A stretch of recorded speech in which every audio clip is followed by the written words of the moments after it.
Hello class. Today's topic is diastereomers. First, before starting the topic diastereomers, first of all हम क्या करते हैं enantiomers को recall करते हैं. What is enantiomers?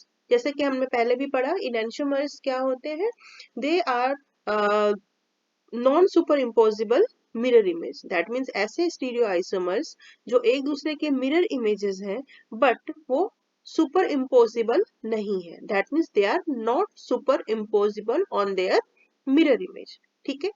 इसी तरह से डाइस्टीरियोमर्स भी इनएंशियोमर्स पेयर होते हैं but they are not mirror image to each other.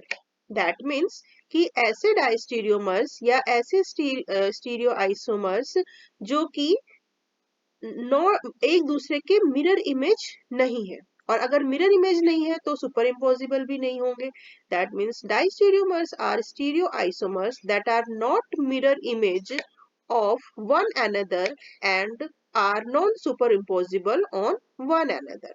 अगर वो मिरर इमेज ही नहीं है तो सुपर इम्पोज होने के चांस ही नहीं है.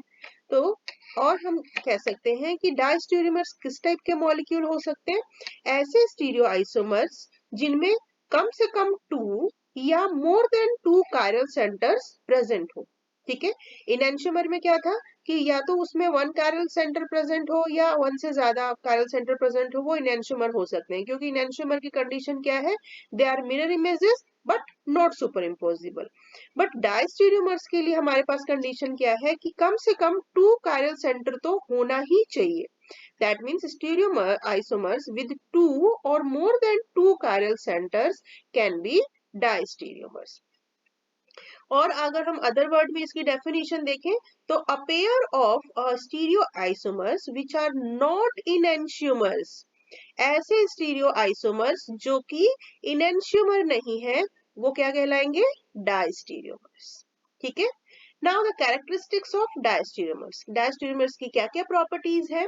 तो first properties, they have different physical properties. जैसे कि enantiomer में हमने पढ़ा था they have similar physical properties, but in case of diastereomers they have different physical properties such as melting point, boiling point, density, solubilities. ठीक है. And diastereomers other than geometrical isomers, अगर हम ज्योमेट्रिकल आइसोमर्स को छोड़ दें तो diastereomers मे और may not be optically active. ठीक है. इनएंशियोमर्स हमेशा ऑप्टिकली एक्टिव होंगे बट डायस्टीरियोमर्स ऑप्टिकली एक्टिव हो भी सकते हैं और नहीं भी हो सकते हैं. ठीक है. Diastereomers shows similar but not identical chemical properties. यानी सिमिलर केमिकल प्रॉपर्टीज होंगी कि सेम केमिकल रिएक्शन देंगे लेकिन जो केमिकल प्रॉपर्टीज है वो आइडेंटिकल नहीं होंगी. हो सकता है rate of the reaction different हो. ठीक है. या एक्टिवेशन एनर्जी डिफरेंट हो डायस्टीरियोमर्स की, यानी जो भी स्टीरियो आइसोमर्स हैं जो डायस्टीरियोमर्स शो हो रहे हैं उनकी केमिकल प्रॉपर्टीज सेम होंगी बट जरूरी नहीं है कि वो आइडेंटिकल हो. एंड जैसे कि हमने फर्स्ट प्रॉपर्टी देखी कि they have different physical properties, तो due to different physical properties diastereomers can be separated by ordinary techniques like fractional crystallisation, fractional distillation और क्रोमेटोग्राफी. क्योंकि फिजिकल प्रॉपर्टी डिफरेंट है, डिफरेंट मेल्टिंग पॉइंट है, different boiling point है, तो हम उसे किसी भी ऑर्डिनरी टेक्निक से इन इनएंशियोमर्स स्टीरियो आइसोमर्स को सेपरेट कर सकते हैं. ठीक है. नाउ अब हम यहाँ पे एक एग्जाम्पल देखते हैं कि हम इन्हें डायस्टीरियोमर्स को कैसे डिफाइन कर सकते हैं. तो सबसे पहले हमारे पास एक एग्जाम्पल है 2,3 डाइब्रोमोपेंटेन. तो आप इसको एक बार इसका वो मॉलिक्यूलर फॉर्मूला लिख लो या कह सकते हैं स्ट्रक्चर लिख लो. पेंटेन है दैट मीन्स की 5 कार्बन 4 एंड 5. ठीक है. सेकेंड पोजीशन और थर्ड पोजीशन पे कौन सा ग्रुप जुड़ा हुआ है? ब्रोमीन. ठीक है. अब हम इनकी वैलेंसी कंप्लीट कर ले. CH3 CH H CH H and CH3. ये है हमारा 2,3 डाइब्रोमोपेंटेन. अब इसका अगर हम फिशर प्रोजेक्शन फॉर्मूला बनाएं तो किस तरह से? वर्टिकल लाइन पे हम कौन सा क्या रखेंगे?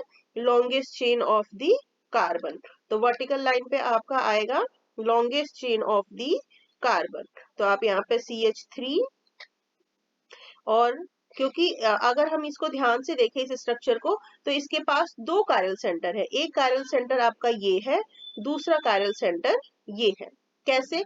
हमने क्या पढ़ा था कि when carbon attach to the 4 different groups, तो उसे हम कायरल कार्बन कहते हैं। तो यहाँ पे देखो, ये जो आपका कार्बन है, सेकेंड कार्बन, वो 4 डिफरेंट ग्रुप से अटैच्ड है। First is hydrogen, second is bromine, third is methyl group and fourth group, ये पूरा ग्रुप जो है ये फोर्थ ग्रुप को हम कंसीडर करेंगे। सिमिलरली अगर हम थर्ड कार्बन की बात करें, तो third carbon is also a chiral centre because it has 4 different group. First is a bromine, hydrogen, और थर्ड ग्रुप आपका ये हो सकता है ethyl group, and fourth group आपका कौन सा हो सकता है? ये पूरा ग्रुप।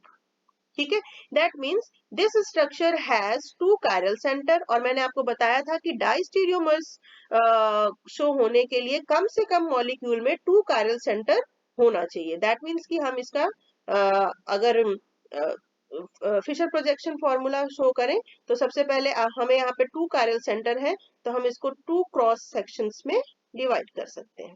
ठीक है, और नीचे वाले को हम लिख सकते हैं C2H5, 1 2 3 और 4 5। तो ये पेंटेन हो गया। और 2 3 डाई ब्रोमो है, तो एक जगह आप इस तरफ ब्रोमीन लगा दो और आप इस तरफ ब्रोमीन लगा दो, दूसरा आपका यहाँ पे हाइड्रोजन। ठीक है, तो बन गया इसका फिशर प्रोजेक्शन फॉर्मूला। नाउ अब इसका अगर हम मिरर इमेज ड्रॉ करें, मिरर इमेज, तो मिरर इमेज कैसे बनेगा? जस्ट CH3 C2H5, ब्रोमीन के सामने आप ब्रोमीन लिख दो, फिर हाइड्रोजन, और हाइड्रोजन के सामने हाइड्रोजन लिख दो और ब्रोमीन। ये इसकी मिरर इमेज बन गई। अब अगर मैं इसका नंबर दे दूं 1, स्ट्रक्चर नंबर 1 और स्ट्रक्चर नंबर 2 या आइसोमर 2। ठीक है, अब अगर हम इन दोनों को कंपेयर करें, तो they are mirror image to each other but not superimposable. अगर आप सेकेंड को उठा करके 1 पे रखो, तो क्या ये सुपर इम्पोज करेंगे? नहीं करेंगे। That means they are enantiomer pair, enantiomer pair. ठीक है, क्योंकि हम यहाँ पे स्टीरियो आइसोमर पढ़ रहे हैं, that means arrangement in space, arrangement of atom और 3 dimensional arrangement of atom in space, उसकी स्टडी कर रहे हैं। तो स्पेस में अरेंजमेंट तो कैसे भी हो सकती है। सपोज फर्स्ट टाइम अगर ब्रोमीन एक दूसरे के अपोजिट डायरेक्शन में ऐड है, और हम इसकी थोड़ी सी ओरिएंटेशन चेंज कर दे सेकेंड कायरल की, तो ब्रोमीन जो है वो रोटेट होकर के H के पास आ गया, और H कहाँ चला गया? ब्रोमीन के पास। तो जो थर्ड स्ट्रक्चर बन सकता है वो कैसा बन सकता है हमारे पास? ये बनेगा इस तरह से CH3 Br H Br H, sorry हमने ब्रोमीन को इस तरफ हम ब्रोमीन लिखेंगे H और C2H5। तो थर्ड एक और ये भी स्ट्रक्चर बन सकता है। इसमें हमने क्या किया? मॉलिक्यूलर फॉर्मूला सेम है, स्ट्रक्चर सेम है, सिर्फ हमने क्या करी? ब्रोमीन और हाइड्रोजन की सेकेंड कायरल सेंटर पे ओरिएंटेशन चेंज कर दिया। ठीक है, तो this is the third form of isomer. और अब इसका हम मिरर इमेज ड्रॉ कर ले। मिरर इमेज, तो मिरर इमेज कैसी बनेगी इसकी? CH3 C2H5, अब ब्रोमीन के सामने आ गया आपका ब्रोमीन, ब्रोमीन, और इधर आ गया हाइड्रोजन। ना अब इन अगर ये इसको आप नोमेनक्लेचर कर दो फोर्थ से। ठीक है, अब इन दोनों में अगर हम देखें, तो both are mirror image but not superimposable. तो ये दोनों भी क्या है हमारे? Enantiomer pair, enantiomer pair. ठीक है, क्योंकि ये एक दूसरे के मिरर इमेज तो है बट नॉट सुपर इम्पोजिबल है। ठीक है, तो हमारे पास इनएंशियोमर पेयर कितने आ गए? इनएंशियोमर पेयर कितने आ गए? First and second, third and fourth. ठीक है, पर हम यहाँ बात कर रहे हैं डाइस्टीरियोमर की, और डाइस्टीरियोमर में मैंने आपको क्या बताया कि they are not mirror image to each other. ये एक दूसरे के मिरर इमेज नहीं होते हैं। अगर अब आप देखो, अगर आप फर्स्ट स्ट्रक्चर को थर्ड स्ट्रक्चर से कंपेयर करो, तो क्या ये एक दूसरे के मिरर इमेज है? कंपेयर करिए प्लीज। फर्स्ट स्ट्रक्चर को आप थर्ड स्ट्रक्चर से कंपेयर करो, तो देखो फर्स्ट स्ट्रक्चर में ब्रोमीन की पोजीशन कहाँ पे है? अपोजिट डायरेक्शन में। और थर्ड स्ट्रक्चर में ब्रोमीन की पोजीशन कहाँ है? दोनों ब्रोमीन जो है वो सेम साइड पे। इसका मतलब क्या है कि ये एक दूसरे के मिरर इमेज नहीं है, ये आइसोमर है। इनका मॉलिक्यूलर फॉर्मूला भी सेम है, इनका स्ट्रक्चर भी सेम है, ठीक है, सिर्फ ओरिएंटेशन में डिफरेंस है। और ओरिएंटेशन में डिफरेंस कैसे है? यहाँ पे ब्रोमीन की जो पोजीशन है वो अपोजिट डायरेक्शन में है और यहाँ पे ब्रोमीन सेम डायरेक्शन में है। That means they are not mirror image, not mirror image, ठीक है। और अगर नॉट मिरर इमेज यानी मिरर इमेज नहीं है तो इन्हें हम क्या कहेंगे? डायस्टीरियोमर्स। तो डायस्टीरियोमर्स पेयर क्या हो गया हमारे पास? डायस्टीरियोमर्स कौन कौन से हो गए? एक आ गया हमारे पास फर्स्ट एंड थर्ड, ये डायस्टीरियोमर्स पेयर। सिमिलरली अगर हम सेकेंड स्ट्रक्चर और फोर्थ स्ट्रक्चर को कंपेयर करें तो सेम सिचुएशन यहाँ पे भी है। ब्रोमीन आपका थर्ड स्ट्रक्चर में अपोजिट डायरेक्शन में है, लेकिन फोर्थ में ब्रोमीन की पोजीशन कहाँ पर है? सेम डायरेक्शन में। दैट मीन्स कि ये भी एक दूसरे के मिरर इमेज नहीं है, they are not mirror image to each other, ठीक है। तो ऐसे स्टीरियो आइसोमर्स जो एक दूसरे के मिरर इमेज नहीं होते हैं उन्हें हम क्या कहते हैं? डायस्टीरियोमर्स। और अगर मिरर इमेज नहीं है तो सुपर इम्पोज करने का सवाल ही पैदा नहीं होता। दैट मीन्स कि second and fourth is also a diastereomer pair. Similarly, if we compare the structure number first with structure number 4, अगर आप फर्स्ट को 4 के साथ कंपेयर करो, सेम सिचुएशन, ये दोनों एक दूसरे के मिरर इमेज नहीं है, तो ये आ गया आपका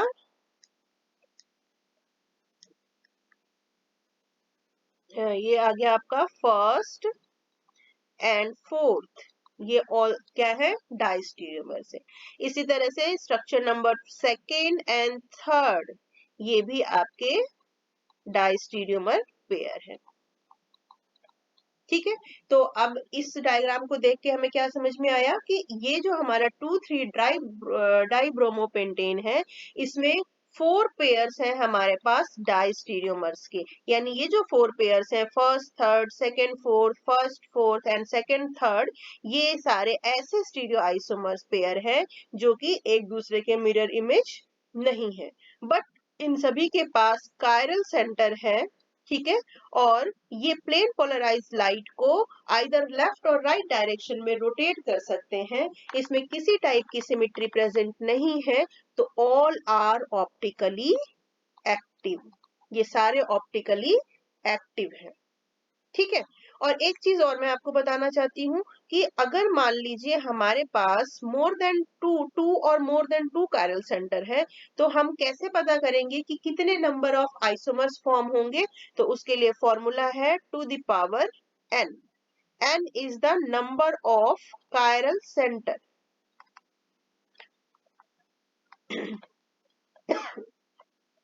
n is the number of chiral centers। जैसे इस स्ट्रक्चर में हमारे पास 2 chiral centers थे, तो आप कैसे लिखोगे? 2 की पावर 2, दैट मीन्स 4, यानी हमारे पास 4 आइसोमर्स फॉर्म होंगे। तो हमारे पास 4 आइसोमर्स फॉर्म हुए, 1 2 3 एंड 4, ठीक है। इसी तरह से एक और एग्जांपल है हमारे पास टार्टेरिक एसिड। टार्टेरिक एसिड, इसका अगर हम फिशर प्रोजेक्शन फॉर्मूला बनाए, वर्टिकल लाइन पे आप लॉन्गेस्ट चेन को रखो, COOH, इसके पास भी 2 कायरल सेंटर है, एक है आपका ये कार्बन, सेकंड कार्बन, और दूसरा है थर्ड कार्बन। तो इनको हम क्रॉस सेक्शन पे रखेंगे कायरल सेंटर को, ठीक है। और एक हाइड्रोजन, दूसरा OH, तो हमने एक OH यहाँ पे लगा दिया, हाइड्रोजन यहाँ लगा दिया। सिमिलरली यहाँ पे भी हाइड्रोजन और OH है, तो आप एक OH यहाँ लगा दो और हाइड्रोजन को यहाँ पे। तो ये बन गया हमारा वन स्ट्रक्चर, ठीक है। नाउ द मिरर इमेज, क्योंकि इसमें भी 2 कायरल सेंटर है, तो नंबर ऑफ आइसोमर्स कितने फॉर्म होंगे? 2 की पावर 2 इज इक्वल टू 4, यानी 4 आइसोमर्स फॉर्म होंगे।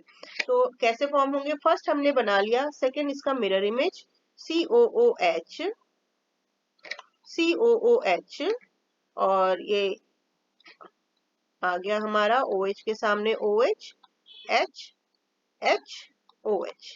ठीक है, ये बन गया हमारा mirror image of the first structure, that is second. Both are mirror image but not superimposable, तो आप इसे लिखोगे इनैंशियोमर पेयर, इनैंशियोमर पेयर। ठीक है, अब इसका थर्ड स्ट्रक्चर कैसे बन सकता है, हम ओरिएंटेशन चेंज कर दे, OH को ले आए हम 180 डिग्री रोटेट कर दो आप थर्ड कायरल सेंटर को, थर्ड कार्बन को, तो क्या हो जाएगा, अब यहाँ पे स्ट्रक्चर कैसे बन सकता है, COOH, COOH फर्स्ट तो हमारा एज इट इज रहेगा, सेकेंड कायरल कार्बन पे हमारी जो OH की पोजीशन है वो हमने चेंज कर दी। अब इसका आप मिरर इमेज बना लो, मिरर इमेज कैसे बनेगा, COH, COOH, OH के सामने OH रख दिया, H और यहाँ पे OH, H। ठीक है, ये दोनों हमारा बन गया थर्ड स्ट्रक्चर और ये बन गया फोर्थ स्ट्रक्चर। ठीक है, अब ये भी एक दूसरे के मिरर इमेज है बट नॉट सुपर इम्पॉसिबल है, तो ये बन गए हमारे अनदर इनैंशियोमर पेयर, अदर इनैंशियोमर पेयर। ठीक है, तो इनैंशियोमर्स कौन कौन से हो गए हमारे, enantiomer pairs are first and second, third and fourth. ठीक है, अब हम बात करते हैं डायस्टीरियोमर्स की।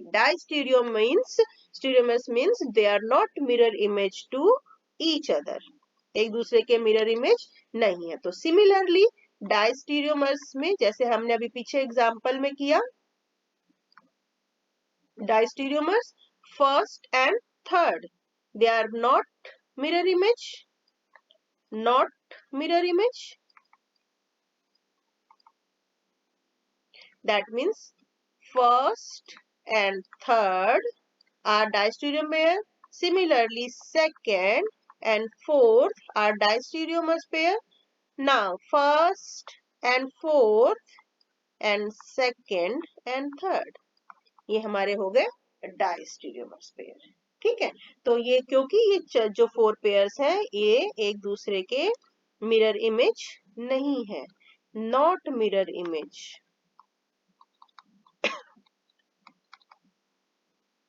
ठीक है, इसलिए हम इन्हें क्या कह रहे हैं, डायस्टीरियोमर्स। ठीक है, अब इसमें एक बहुत इंपॉर्टेंट बात और है कि अगर हम थर्ड स्ट्रक्चर को और फोर्थ स्ट्रक्चर को ध्यान से देखें तो इसमें क्या आ रहा है, अगर इसके सेंटर से हम एक इमेजिनरी लाइन पास करें, ठीक है, इन दोनों स्ट्रक्चर में, तो क्या होगा कि ये जो लाइन है, इमेजिनरी लाइन, इस मॉलिक्यूल को यानी इस स्ट्रक्चर को दो इक्वल हाफ में डिवाइड कर रही है। ठीक है, ऊपर वाला पोर्शन जो है आपका upper part is just the mirror image of the lower part, है ना, ये जस्ट किसका लोअर पार्ट मिरर इमेज है, लोअर पार्ट का।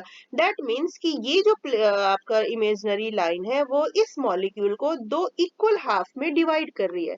इसका मतलब कि इस स्ट्रक्चर में प्लेन ऑफ सिमेट्री प्रेजेंट है, प्लेन ऑफ सिमेट्री प्रेजेंट है।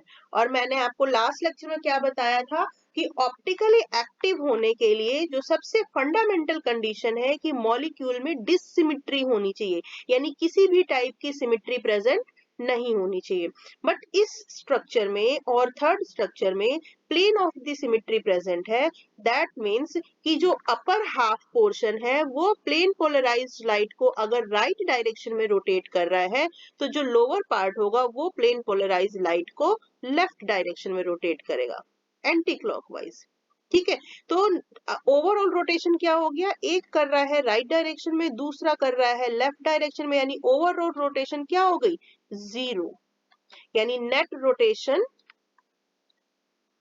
Rotation is zero. इसका मतलब क्या है कि जो प्लेन पोलराइज लाइट का जो डायरेक्शन है, रिजल्टेंट डायरेक्शन जो होगा वो चेंज ही नहीं हो रहा। दैट मीन्स कि ये जो हमारा कंपाउंड बना ये ऑप्टिकली इनएक्टिव है, ऑप्टिकली इनएक्टिव। क्यों, क्योंकि इसमें प्लेन ऑफ सिमिट्री प्रेजेंट है। प्लेन ऑफ सिमिट्री प्रेजेंट होने की वजह से हमारा जो कंपाउंड है यानी जो स्ट्रक्चर है या जो आइसोमर है उसमें कायरल सेंटर होने के बावजूद वो ऑप्टिकली इनएक्टिव हो गया। ठीक है, तो इस टाइप के आइसोमर को हम कहते हैं मीजो आइसोमर। इस टाइप के आइसोमर को आप कहोगे मीजो आइसोमर।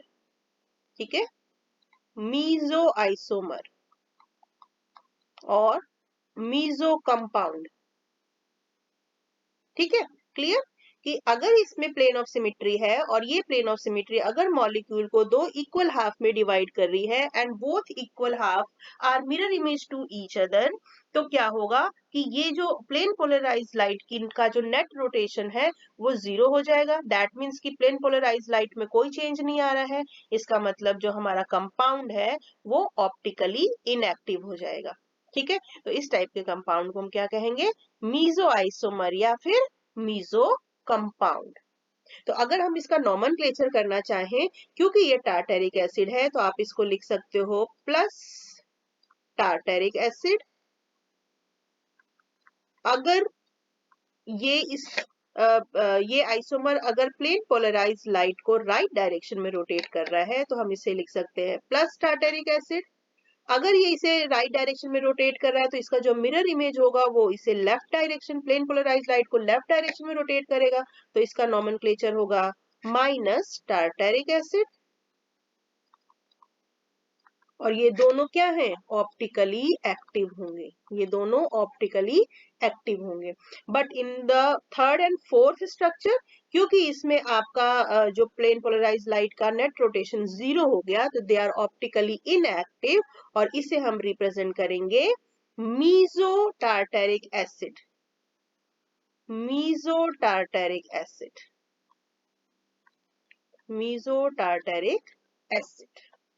ठीक है ना, तो मीजो अब हम डिस्कस करते हैं मीजो कंपाउंड और meso isomers. A meso compound और meso isomers is a non optical active or optically inactive member of a set of stereo isomers at least two of which are optically active, means that despite containing two or more chiral centers the molecule is not chiral। कहने का मतलब क्या है कि meso compound या meso isomers जो होते हैं वो ऑप्टिकली इनएक्टिव होते हैं और वो किसमें से, जो भी हमारा सेट ऑफ स्टीरियो आइसोमर्स बना है उनमें से दो तो ऑप्टिकली एक्टिव होंगे लेकिन उसके अलावा ऑप्टिकली इनएक्टिव हो जाते हैं। ठीक है, और ऑप्टिकली इनएक्टिव है, कायरल सेंटर होने के बावजूद वो ऑप्टिकली इनएक्टिव हो जाते हैं। इसका मतलब क्या समझ में आया कि जरूरी नहीं है कि अगर मॉलिक्यूल में कायरल सेंटर प्रेजेंट है तो वो ऑप्टिकली एक्टिव होगा ही। ऑप्टिकल एक्टिव होने के लिए सबसे इंपॉर्टेंट कंडीशन है कि उसमें किसी भी टाइप की सिमिट्री प्रेजेंट नहीं होनी चाहिए। ठीक है, तो इसको हम और कैसे बता सकते हैं, a meso compound is an achiral compound, achiral compound that has chiral center, यानी ऐसा achiral compound जिसमें chiral center present है उसे हम मीजो कंपाउंड कहते हैं। It is superimposed on its mirror image and is optically inactive although it contain two or more chiral center। दो और दो से ज्यादा chiral center होने के बावजूद अगर वो optically inactive है तो इस टाइप के कंपाउंड को हम मीजो कंपाउंड कहेंगे। और ये क्यों होता है, क्योंकि meso compound contain plane of symmetry. ठीक है, प्लेन ऑफ सिमिट्री का मतलब क्या है, upper half of the molecule is superimposed on the lower half. Rotation of plane polarized light by the upper half is equal but opposite to the rotation caused by the lower half. Hence, the rotation caused by the upper half portion is compensated by the lower half and the net rotation is 0 and molecule becomes optically inactive। ठीक है, यानी जो upper part अगर right direction में rotate कर रहा है light को, तो लोअर पार्ट लेफ्ट में रोटेट करेगा। इसका मतलब क्या है कि जो नेट रोटेशन होगी पीपीएल की, प्लेन पोलराइज लाइट की, वो 0 हो जाएगी, और 0 होते ही आपका जो ऑप्टिकली एक्टिव कंपाउंड था वो कन्वर्ट हो जाएगा ऑप्टिकली इनएक्टिव कंपाउंड में। इस टाइप के फिनोमिना को हम कहते हैं इंटरनल कंपनसेशन। इंटरनल कंपनसेशन मतलब क्या है कि मॉलिक्यूल के अंदर ही चेंजेस हो रहे हैं, ऑप्टिकल एक्टिव इनएक्टिव में कन्वर्ट हो रहा है, तो with in the molecule changes हुआ, जिसको हम इंटरनल कंपनसेशन कह रहे हैं। इसका एग्जांपल मैंने आपको बता दिया, मीजो टार्टेरिक एसिड, जैसे यहाँ पे इसका एग्जांपल दिया हुआ है। ठीक है, प्लेन पोलराइज लाइट ऊपर वाला half portion plane polarise light को राइट डायरेक्शन में अगर रोटेट करेगा, तो नीचे वाला हाफ पोर्शन लेफ्ट डायरेक्शन में रोटेट करेगा, जिसकी वजह से ये ऑप्टिकली इनएक्टिव हो जाएगा। ठीक है, next is a racemic mixture. Racemic mixture का मतलब क्या होता है? A mixture containing equimolar amount of D and L enantiomer। अगर D आइसोमर और L आइसोमर को हम 50-50% यानी इक्विमोलर अमाउंट में मिक्स करें, तो क्या होगा कि ये दोनों क्या होंगे, आपस में मिक्स होकर के एक मिक्सचर फॉर्म करेंगे, जिसे हम DL मिक्सचर या प्लस माइनस आइसोमर से भी रिप्रेजेंट कर सकते हैं, या प्लस माइनस मिक्सचर से भी रिप्रेजेंट कर सकते हैं। ठीक है, इसमें भी सेम वही प्रॉब्लम है कि जो डी आइसोमर है यानी dextrorotatory isomer plane polarise light को क्लॉकवाइज डायरेक्शन में रोटेट कर रहा है, और L isomer levorotatory isomer plane polarise को लेफ्ट डायरेक्शन में, यानी एक राइट में कर रहा है दूसरा लेफ्ट में कर रहा है, तो नेट रोटेशन क्या हो गया? 0। और जब नेट रोटेशन 0 हो गया, तो जो हमारा प्रोडक्ट बना यानी जो ये डीएल मिक्सचर बना, वो ऑप्टिकली इनएक्टिव हो जाएगा, क्योंकि इस मिक्सचर में हमारा 50% डी आइसोमर प्रेजेंट है और 50% एल आइसोमर प्रेजेंट है। ये दोनों एक दूसरे के रोटेशन को कैंसिल कर देंगे, कैंसिल करने की वजह से ये ऑप्टिकली इनएक्टिव हो जाएंगे। तो आइसोमर्स तो ऑप्टिकली एक्टिव हैं, लेकिन आपस में मिक्स होने के बाद ये इनएक्टिव हो गए। तो इस टाइप के इस फिनोमिना को हम कहते हैं एक्सटर्नल कंपनसेशन, क्योंकि यहाँ पे ये बाहर प्रोसेस हो रही है ना, दो आइसोमर्स को मिक्स किया, उसकी वजह से ये इनएक्टिव हो गया। तो इस टाइप के फिनोमिना को हम एक्सटर्नल कंपनसेशन कहते हैं, और इस मिक्सचर को क्या कहते हैं? Racemic mixture. Racemic mixture, racemic mixture क्या है? It is the equimolar amount of plus और minus isomers is called racemic mixture. जब हम इक्वल इक्वल दोनों आइसोमर्स को मिक्स करेंगे, तो जो मिक्सचर बनेगा उसको हम रेसमिक मिक्सचर कहेंगे। ठीक है, और ये ऑप्टिकली इनएक्टिव होते हैं। ठीक है, this is the racemic mixture. And last is a erythro and threo diastereomers. एक ये छोटा सा टॉपिक है, इरिथ्रो एंड थ्रियोडाइस्टीरियोमर्स। इसमें क्या होता है? Erythro diastereomers have similar group on the same side of the Fisher projection। अगर सिमिलर ग्रुप्स सेम साइड पे प्रेजेंट है, तो उस टाइप के डायस्टीरियोमर को हम कहेंगे इरिथ्रोडायस्टीरियोमर। और वहीं पे अगर सिमिलर ग्रुप अपोजिट डायरेक्शन में प्रेजेंट है, तो उन्हें हम कहेंगे थ्रियोज diastereomers. The threodiastereomers have similar group on the opposite side of the Fisher projection। That means कि हमारे पास एक और नॉमेनक्लेचर है डायस्टीरियोमर का, इरिथ्रो एंड थ्रियो। इरिथ्रो का मतलब होता है सिमिलर ग्रुप और बल्कि group on the same side, उसको हम इरिथ्रो कहेंगे। और जब बल्कि ग्रुप या सेम ग्रुप्स जो है डिफरेंट साइड पे हो, तो उसे हम थ्रियो कहेंगे। जैसे इस एग्जांपल में देखो, दो बल्कि ग्रुप Cl एंड OH, ये दोनों सेम साइड पे है, तो इसको हम इरिथ्रो से डिफाइन करेंगे। और अगर यही बल्कि ग्रुप अपोजिट डायरेक्शन में है, तो उन्हें आप थ्रियो ग्रुप कहोगे। सिमिलरली हियर OH ग्रुप दोनों सेम साइड पे है, तो ये है आपका इरिथ्रो। ठीक है, ये भी आपका इरिथ्रो है। और यहाँ पे OH जो है वो अपोजिट डायरेक्शन में है, यहाँ पे भी अपोजिट डायरेक्शन में, तो दे आर थ्रियोज। इनका नॉमेनक्लेचर जो है वो सुगर पे बेस्ड है। तो आई होप आप लोगों को समझ में आया होगा। Thank you.